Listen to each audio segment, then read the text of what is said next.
Hi there, Caps fans. How are you all doing? My guess is you're doing pretty good, given that the Caps have won 4 of their last 5 games, and the only loss was a bit of a fluke in a game in which the Caps played well. And that's been a bit of a trend lately, hasn't it? Not the losing part, because we've actually been winning a lot of hockey games lately, but the playing well part has definitely become a trend for this team over the last month or so.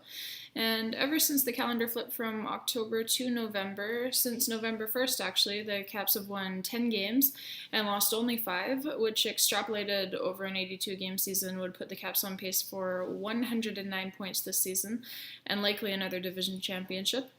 And that's where we sit, despite a very rocky October that saw a lot of injuries to key players, as well as a lot of rookies getting their first real taste of NHL action. Despite all of those hurdles and all of that adversity, our Capitals currently sit just 4 points out of first place. But we are Caps fans, so of course, while we can still have fun during the regular season, the truth is that's not what really matters to us at this point, is it? No, we want to know how this team is built to compete in the playoffs. So what I want to do here today is play a little game of what if. Let's take an in-depth look at the Caps season so far and the makeup of this team, and let's see if we can't figure out the what if, as in, what if this team, filled with fresh faces and young blood, just might actually be just what the Caps organization needs to get over that second round playoff hump. Because it has been a hard hump to get over. And I'll start with how we've played so far. I've heard a lot of fans actually griping about a lack of shots on net, so I'm here to tell you that the thing that you have to take into account is, what do those shots actually look like? Because a lot of people, especially in the fancy stats community, like to use math to figure out the game of hockey. So while that is useful to an extent, I would encourage you, in this case at least, not to so much use math, but just use your eyeballs for a change. Because while the shot clock counter might be telling you on a frequent basis this season that the Caps aren't putting up a ton of shots, their scoring chance percentage is still very high.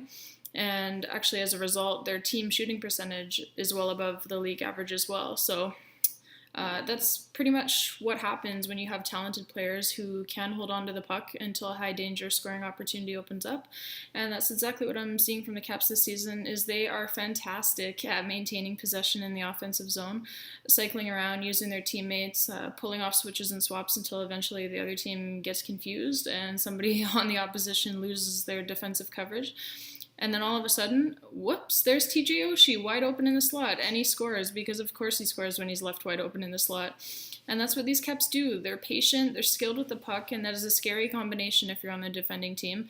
This team doesn't take the low danger perimeter shots, and that's why we've had a lack of shots on net, because we wait for something better to open up, and then we put it in the net. So call me old-fashioned, but I think scoring chances and shooting percentage, and as a result, of course, goals are much more important than how many shots the team fires at an opposing goalie. Montreal, for example, and they are the perfect example because they're leading the league in shots on net. And why don't you ask them how that's going for them this season? Because the thing is, if you watch Montreal play, they're firing everything at the net. And I don't mean that as a compliment, because what they do, they're impatient and they're unskilled with the puck, and they could not score their way out of a wet paper bag. And a lot of that is due to the fact that they're taking low danger, harmless really, perimeter shots that have almost zero chance of going in the net unless it's their own goalie, Carey Price, in net. How's that predicted 2017, 2018 Vezina Trophy coming along for you? Look, obviously the Caps could still do better at shooting the puck from the high danger areas once they're in them, because they are great at getting in them. But sometimes we are guilty of making that one extra pass and trying to be just a little bit too cute.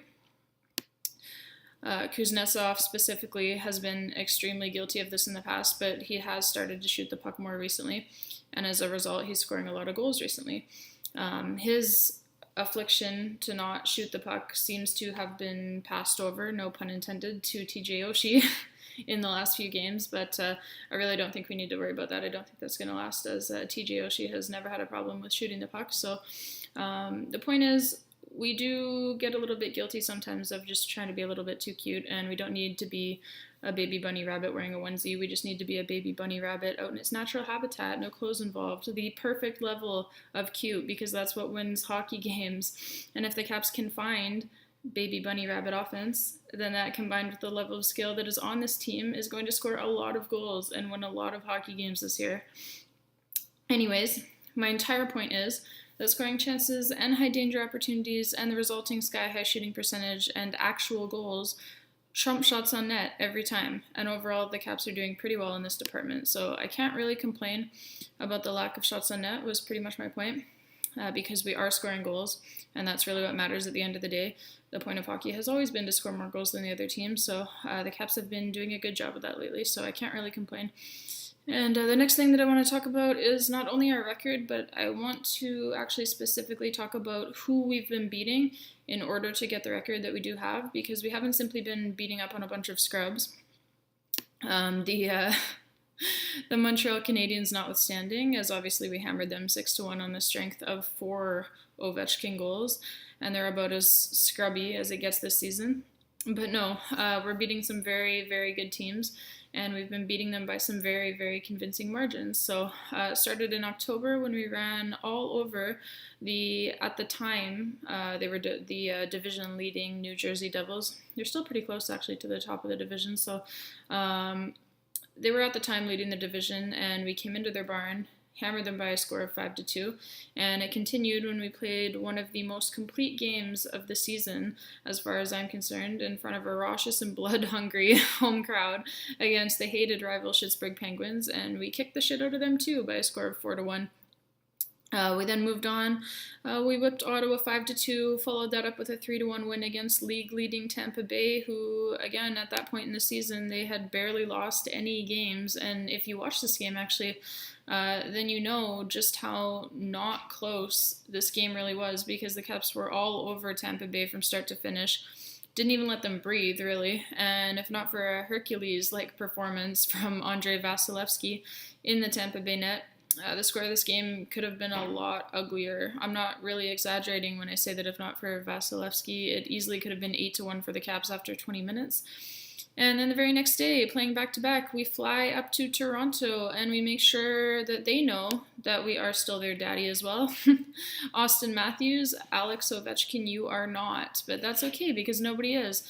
And there's no shame in having Alex Ovechkin be your daddy. Alex Ovechkin is everybody's daddy. And 577 times now in his career, he's made the opposition look stupid.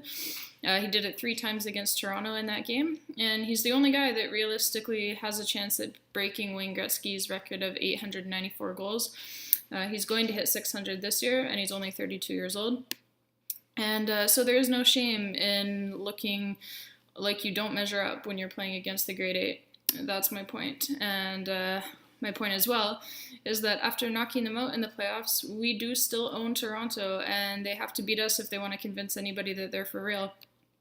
And our Caps, well, most recently, as we know, they kicked off the new month of December with a very solid win against division-leading Columbus. And why am I talking about the teams that the Caps have beaten in the manner in which we beat them, you might ask? Well, I'm talking about it because it should tell you something about this group. And the Caps have this thing that they do. They've always done it.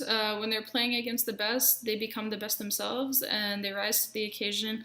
It's as if after winning the last 2 President's Trophies, they don't want anybody else to be the best, and so they do this thing where they show the other best teams who the real boss is, and they've done it consistently. Even if you look all the way back to when Barry Trotz was first hired as our head coach, it's become a pattern for these Washington Capitals. They take a Viagra and they get it up to play against the so-called best teams, and they almost always come out on top, and it's almost always by a very convincing margin. So this matters because it bodes well for the playoffs when just about every team that you run into is one of the best teams. And the other thing is that everybody, fans, media, everybody literally was clamoring for Ovechkin and Backstrom to be reunited. And Trotz played a little bit of a head game with us fans as well as with the media, saying that he didn't feel like reuniting them. And then lo and behold, the very next game after he said that, they're back together to start the game. So ever since Trotz has reunited Ovechkin and Backstrom, the Caps have won 4 of 5 games since he made that move and made the lines really what they should be. So Ovechkin and Backstrom are best buddies. They're soulmates on the ice. They were literally made for one another. They're like peanut butter and jelly, like milk and cookies. Sure, you technically could have one without the other, but why would you want to? And since Trotz made that storybook reunion happen, excuse me, the entire top six, really, as a whole, has been so good. And I've been skeptical in the past that Tom Wilson is not a top six forward. And I would still argue that he is not a top six forward, but he has, against all odds, really actually found some great chemistry with Ovechkin and Backstrom. So I'm not going to sit here and complain about Wilson being in the top six when it is working at the moment. And the thing really about Wilson being on that line is that we don't really need Willie to be scoring goals as long as he's out there creating space and getting the puck back to the guys who have always scored a lot of goals, and that's number 8 and number 19. So obviously that first line could be even better with TJ Oshie on it, as it was for the past 2 seasons. But the thing is that with the way Trotz has the lines now, I think it has more balance to it. And with Oshie on the second line, that second line has been so good, fantasy stats-wise and actual stats-wise, that you just simply cannot break them up for any reason at this point, because they've been that good. They've been phenomenal. And I'm going to say this one time, and you all are going to remember that I said it. Jakub Vrana is going to be a star in this league. His speed and his skill and his shot, and now you can add in his confidence to the equation as well, because he's really been playing with a ton of confidence ever since Barry Trotz said whatever he said to him when he scratched him. I guess it probably went something like, "You're going to be a star in this league, so start playing like it." Anyways, all of these things combined add up to a future star. And get excited, Caps fans, because he is a good one, and it should be noted should be noted as well that these great lines Barry Trotz has going right now are only going to get even greater when the injured Andre Burakovsky returns to the lineup. At which point, I expect the lines to look something like this. First line, I guess I should have drawn it up for you guys, but first line, Ovechkin on the left wing, Backstrom in the middle, Wilson on the right side. And second line, Vrana on the left side, Kuznetsov in the middle, Oshie on the right side. Third line, Burakovsky on the left side, Eller in the middle, Connolly on the right side. And fourth line, Stevenson on the left side, Beagle in the middle, Smith-Pelly on the right side. Chason is the extra forward. And Grauvac, I think, is probably back to Hershey at that point. So now, does anybody really think that this is not a lineup that can not only make it to the playoffs, but actually win once they get there?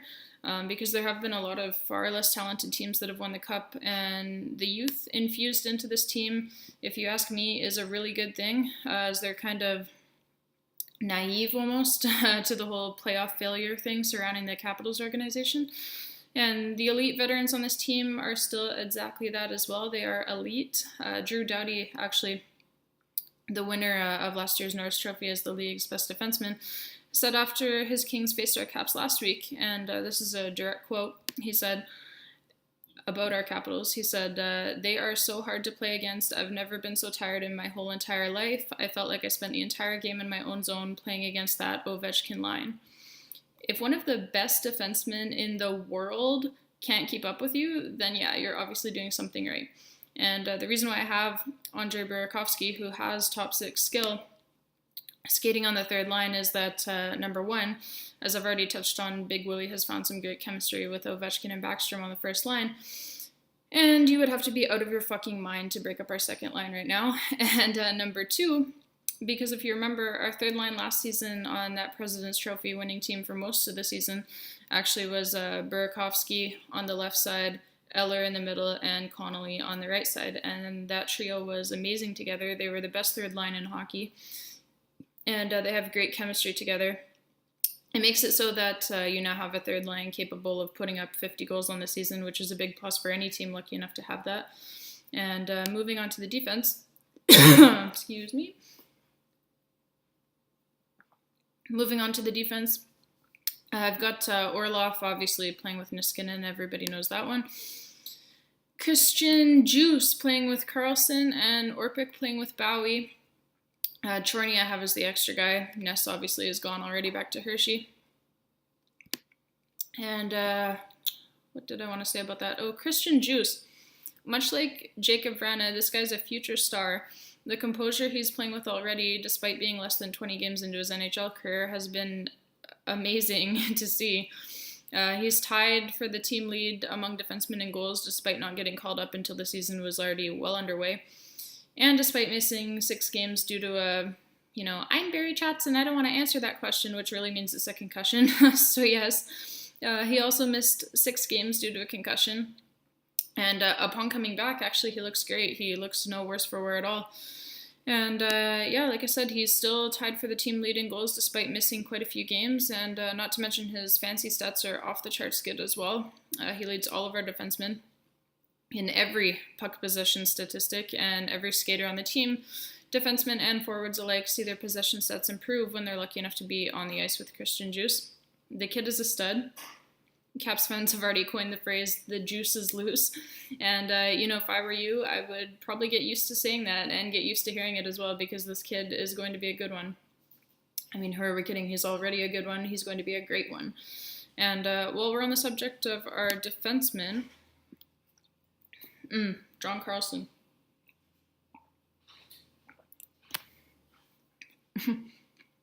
That's a long video.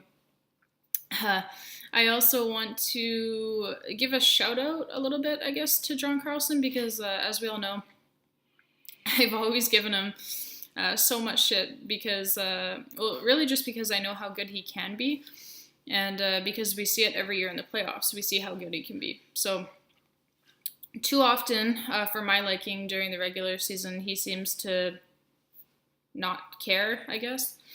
Is the best way to put it. And this regular season started off that way as well. And I was livid, quite honestly, because we needed him to step up with guys like Alzner and Schmidt, and even that traffic cone Kevin Shattenkirk gone. And funny enough, when Niskanen went down with an injury, it's almost like something clicked with John. It took him a little bit of time to get used to playing so many minutes, but it's as if he realized, I guess, how much his team really needs him to be all that he can be this season, and he really started stepping it up. And I'm not exaggerating when I say that this is the best I've ever seen John Carlson play during the regular season. And Brooks Orpik as well. I mean, what can you really say about Brooks Orpik? And I'm going to get up on my soapbox a bit here, because I really can't understand this obsession that some people, and by some people, of course, I mean the blog Russian Machine Never Breaks. The obsession that they have to make everything Brooks Orpik's fault. Like, literally, an asteroid could hit the Earth tomorrow, and it would solely be the fault of Brooks Orpik's Corsi, according to these guys. So I would like to tell you that I'm exaggerating the way that some people choose to pursue journalism, but unfortunately I'm not. So anyways, Brooks Orpik, he's taken on a bigger role out of necessity this season, with the team needing him to skate more minutes with the absence of guys like Alzner and Schmidt. And you know what? He's done about all that you can ask of a 37-year-old who has always played a brand of hockey that is no doubt just brutal on his body, blocking shots, making huge hits, etc. And he's one of the league leaders in block shots again this season, and he still protects his goalie the way a 20-year-old on an acid trip would protect his last bag of Cheetos, which is to say that he protects him with vigor and conviction, and he is truly a warrior on the penalty kill. Honestly, he's played very well, and he's done very well for how much we've asked of him. So, at some point, it's like, how much more can we really ask of a guy who at this point in his career is 37 years of age? I think he's done an admirable job this season.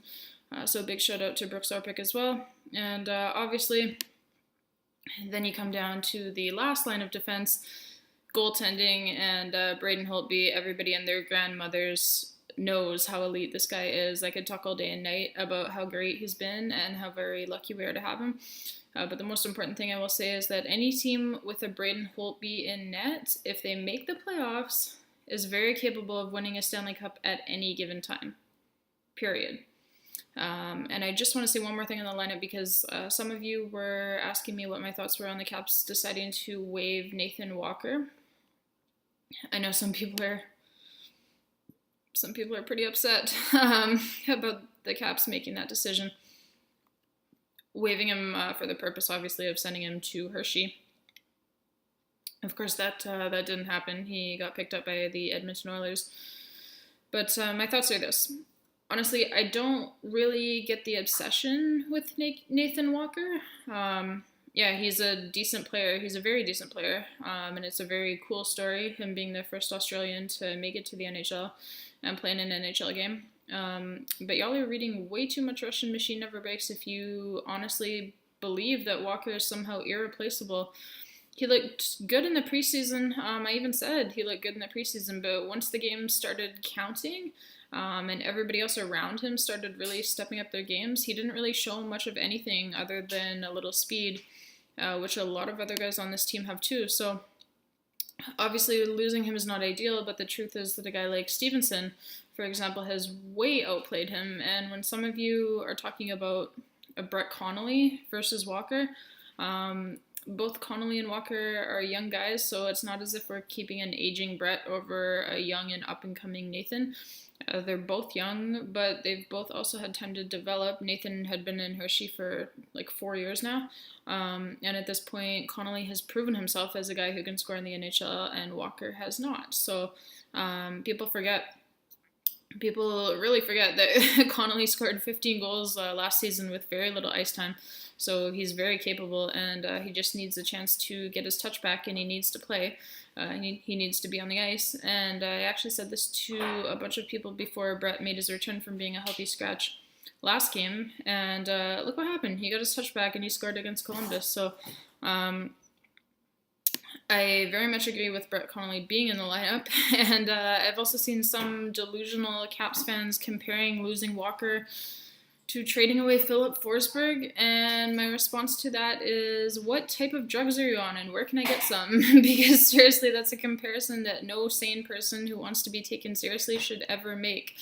Philip Forsberg, before he even came in the league, everybody knew he was going to be a superstar, so the same kind of hype is really not surrounding Nathan Walker at all, and the point is, it says something for the depth that the Caps still have when they can afford to make a guy like Brett Connolly a healthy scratch, when they can afford to waive a guy like Nathan Walker, etc. I think it says that we are going to be just fine. So now, folks, I just wanted to address that because a lot of people had asked what I thought about Nathan Walker being waived. But now we must get ready for the next game. We're at home, Capital One Arena, which is great news because we don't really lose any games at Capital One Arena anymore. The Caps have won 8 of the last 9 on home ice, and the newly named Capital One Arena is starting to feel every bit as much of a terrifying place for the opposition to play as its predecessor, the Verizon Center, was. And the Sharks are in town. You know, the California team that used to be captained by the guy who looks like he must have just lasted an entire season of being on the hit reality TV show Survivor, but they took the C away from him, and the beard has only gotten even longer. Yeah, that team. So 7 p.m. start, 4 p.m. if you're on the West Coast like me. And one more thing before I go, make sure you go to the NHL website right now and vote our captain Alex Ovechkin for the All-Star game. If you haven't done it already, if you haven't voted, go do it right now. And although it's pretty much a given that he will be invited, given that he is. And stop me if you've heard this before, he is leading the entire NHL in goals yet again. So anyways, just go do it and vote Braden Holtby 2, Nicholas Backstrom, Evgeny Kuznetsov, TJ Oshie, any other Caps who feel deserve it. Until next time, guys, go Caps.